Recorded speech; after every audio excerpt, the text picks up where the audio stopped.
kenyam ka nas dial content barwani linkwasme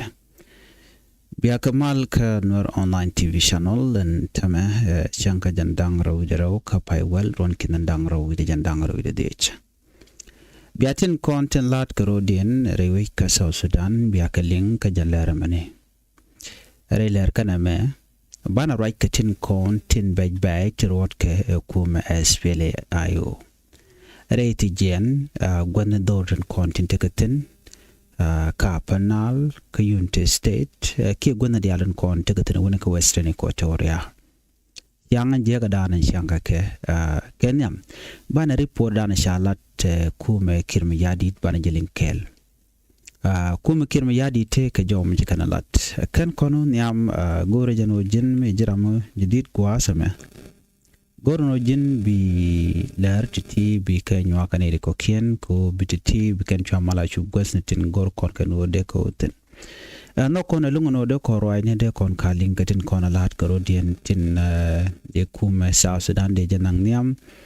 ka de ne dial kon tin la ji South Sudan de kan ta kamal kam ne kien shangna man lo ke je kuma kirmiyadi no de mal dara tere we ka South Sudan bantin ko to lat grodien tin lorodien kaliang banakaling ko tidiality katishal mat made issues kerik to motunong tet kuma man raike kirme yadit no kwasame kajan laram bana right no katin kon and dong gor liang along ko ngai kon dial kon lat grodien no and Dr. Machar can kim ya di let kel you know chidam ngai kon ladien kel cha jak let kan kel but sikir she goro temde Dr. Machar lat no ko ngai kon te competition ko dong queen quarry mu weben dong sikir dong ke de path ka gwaj dan gwaj kir me ya di de ke so na me jak kir ko she Dr. Machar cha jabengat kenen content lat karodian antama ko ngai kon diala kon lat karodian chikir she Dr. Machar cha jangat so kujamo gore jango jandar dar Dr. Machar dar je short pin lo cha jo de cha de link so namo hamil haroda mende kon ngach go hasamene channel right ka jawon chalat go hasame kirmi yadit kenen Dr. Machar Ray Logan Chaluk no ka gwaseniam no la ne kirmi yadit shalado ken shikanetin kon tin la bon SPLA ayo shikan ga jako de ko dolwal ka de ka gwel ke sheman ken no ka jo me shatup a defense team ki defense lawyer ning first by President Dr. Machar no tika ke kuma kirmi yadit ko de court da ne de ko la chemane yes pilayo ke cheman Dr. Machar chemane ko kien no they can family members they can la gwelka de ke non kwan me de kana cham kwan magwa ka de ke non walba gwada dana tiketin ko chala dinu ala panken beken along ki te ka condition midi chim ngai kono no pin beja tay dana cha yen ke ja te ka pas dang bakalo baro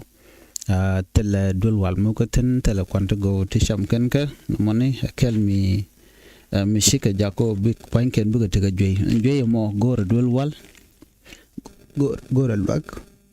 so ko tin diala kontin lat karodi no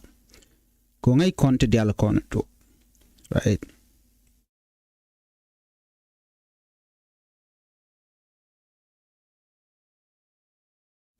so this is ti kate lat karodian kata danan to kuma te gaja shalado ba Dr. Machar kan je ko araba ka gelka mi mo amugwa lon ka jawdan charat keje she defense lawyer she kala ro ne dialati kan kan ka rek kan ka la radian che je dien beja you know no la take ke stomach complication mgoro de ko which special kwana sham kana rate jin ka kwana shi go ka kwana je no she defend lawyer chiki churach ka ramadan la kwer lok presiding judge Jimmy Salela Ramadan and la look men la kwer ke special court wa chicken warga cha kam ko cha gatich no ka tada nan chicken gori no trading de to gwad mo ko kan mulukan ka chicken jogono cha compromission no the defense team for the suspended first by President of Dr. Machar and 7 other co-accused has requested that the court allow family members to provide food and access to health care, due to the defendant health condition in the prison. The appeal was made during the 12th session of the court hearing, which featured the examination of the lead investigator by the prosecutor's team. Dr. Machar, defense lawyer, argued that several of the accused suffer from stomach complications and they require a specific diet. They also highlighted that some defendants are experiencing eye problem and requested access to medical attention or sunlight. Presiding Judge Jimmy Salela of the Special Court and Jimmy Salela acknowledged that the appeal but instructed the defense team to submit a formal written request detailing their concern and proposals. The defense are expected to present this later during the next session scheduled for Wednesday, October 2022, which is today. Jo me taadana shalat kume kirmiyadi dino shikan the team ke bon Dr. Machar chikan jako bikan ba ka wugwich gwaddanen buko wachang ke banaben ba kanong kwak chek wal de kan kamat shi buko wachang but buko man wal no kana kwan mugam dong de kana cham ko kan te kan kerik to want face kan ka re gwaddan shaga yenten shajo me shaja kwen no mugoro de kon di article yenten ngay kon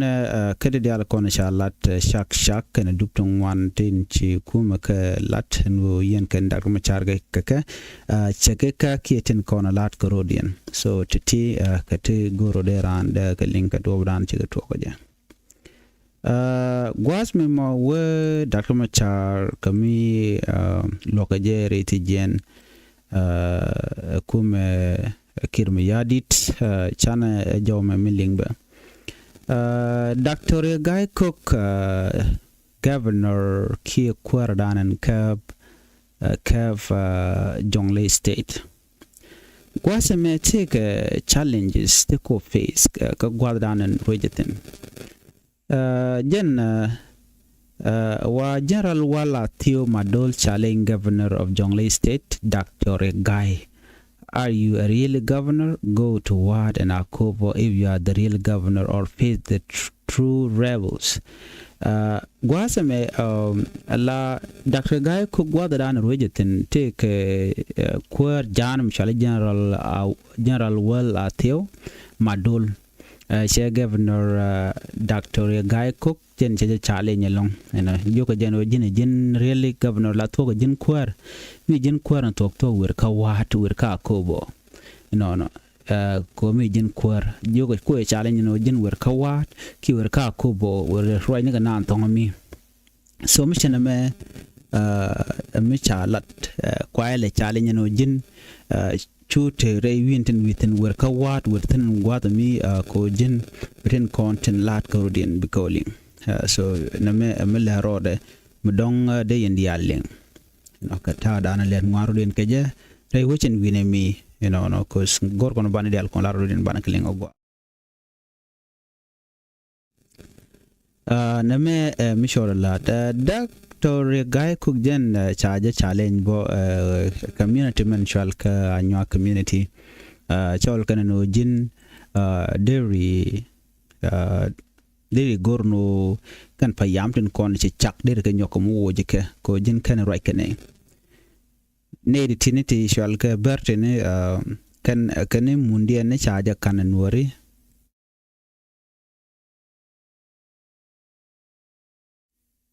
mundian cha kan nuori kan gor kan ode kan muno mo de kan korach ka kwer kel yo mi kwer chik kwer kula laude kwer der payam der ko kule chak ko kwete payam no ngane chak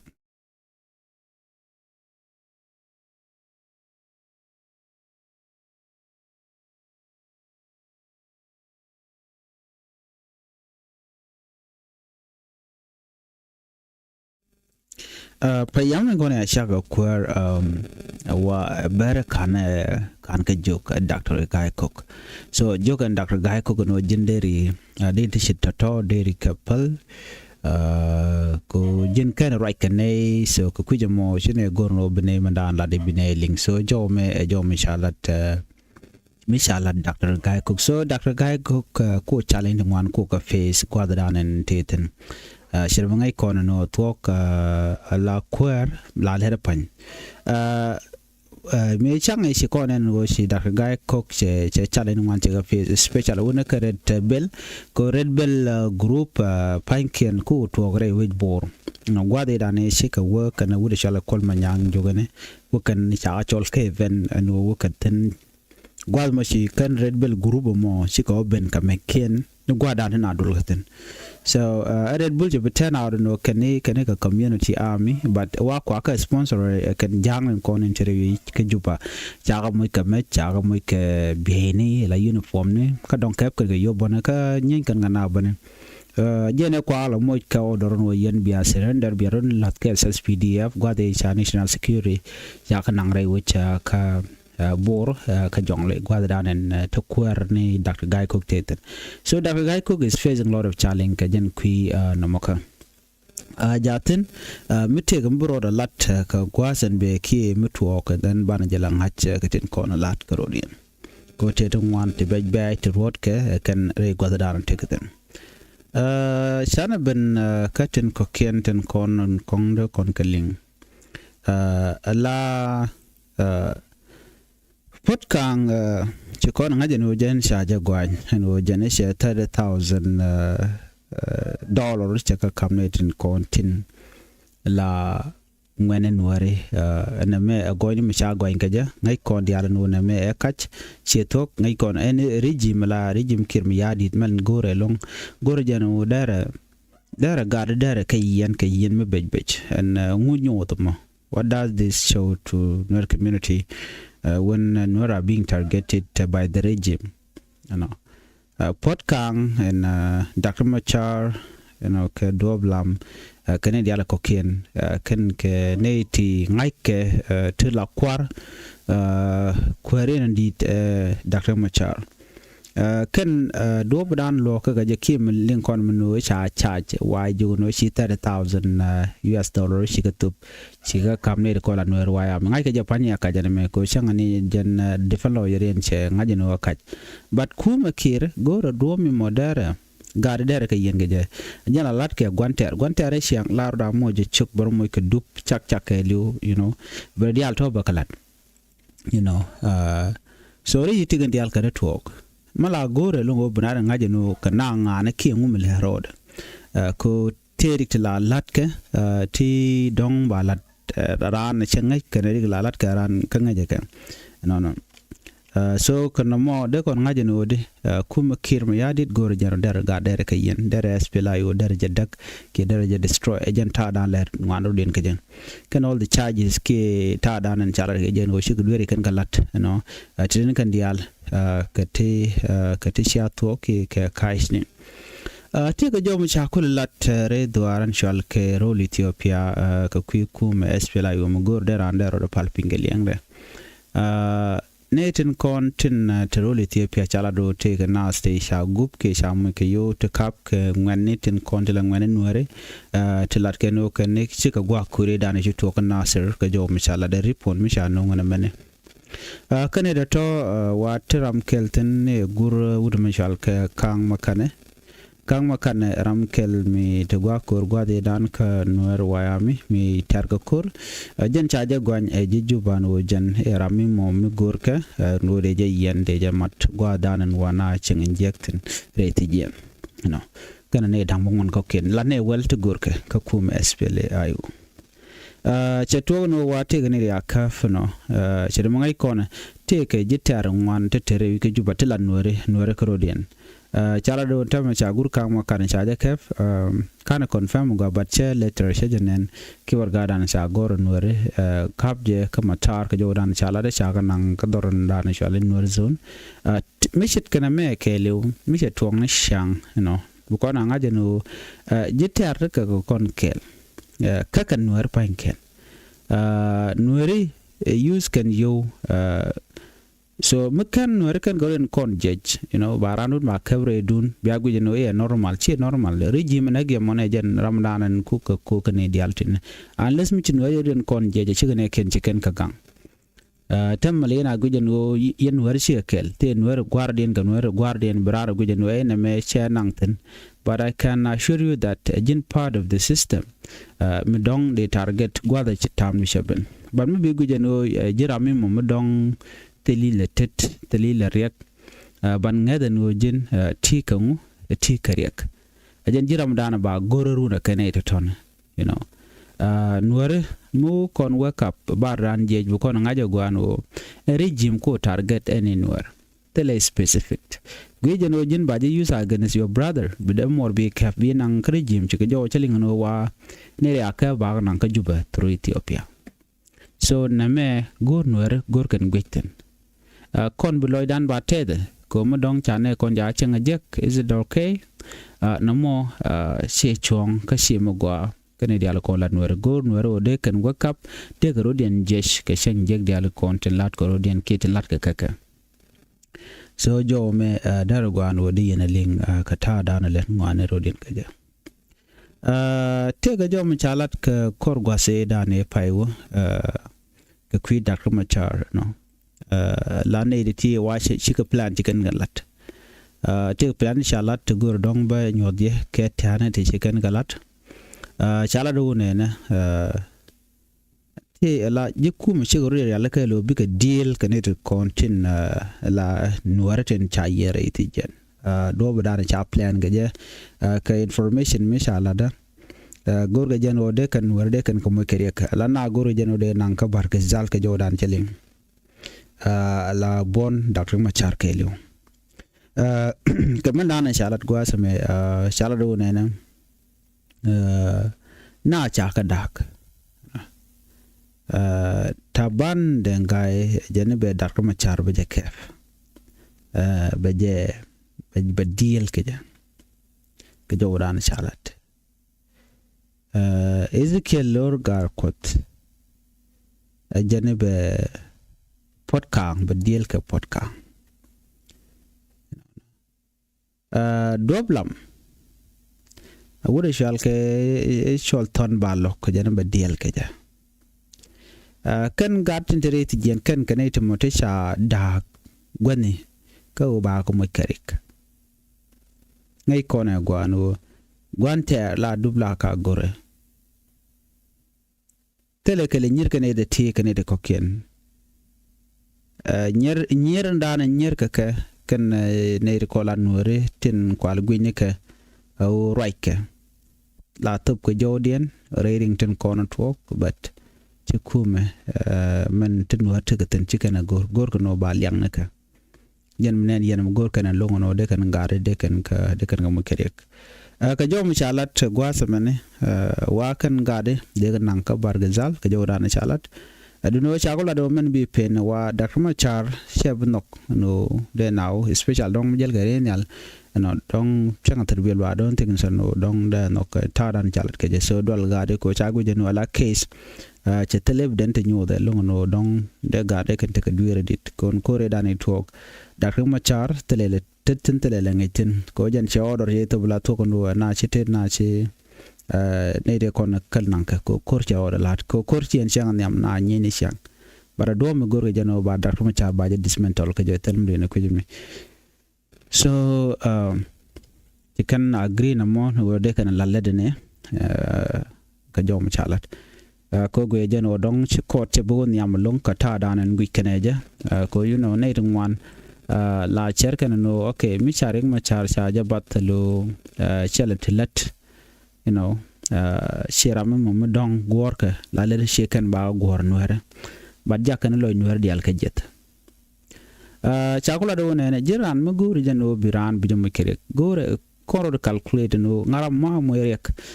chero do dial ka kor gwadan be mentaniam ko ken nuere chicken te je ko na awle ka chicken parwo je nuere ken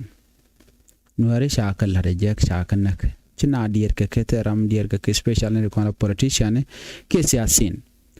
te nyon ka nuere ka do mi shore lot der kulo gwade am jek a shang mi shore lot so ne me der gwano de ne dial de kan te ka ngech katen kon lat karo den daga ma char ba lugdo baje lugan walle ka shang ka jandang ro de ro ka pai war ron ken dang ro jandang ro de dich ba luk ten dial kon ten cha gwainga ka na jikwara ka ngai kone ngoin ko nyame keliu tara keliu chak ku gurudien difan pan ko ne de kono ten ngoin ga bone kanware changna men jawte ka jor yaro din matten ngoin ken ka but most of the people in kono top ka ti top ka ni information kan la kamne to so nware regdien ka da manaken ko da manaken kan ne de kono ku kala nak ka kugula gwan ka dom shora lut so buwej bokulo ni amde dor nuere me dong gon nuere den karodian ka dom shora lut so neme ban je kapchong gwada me ban je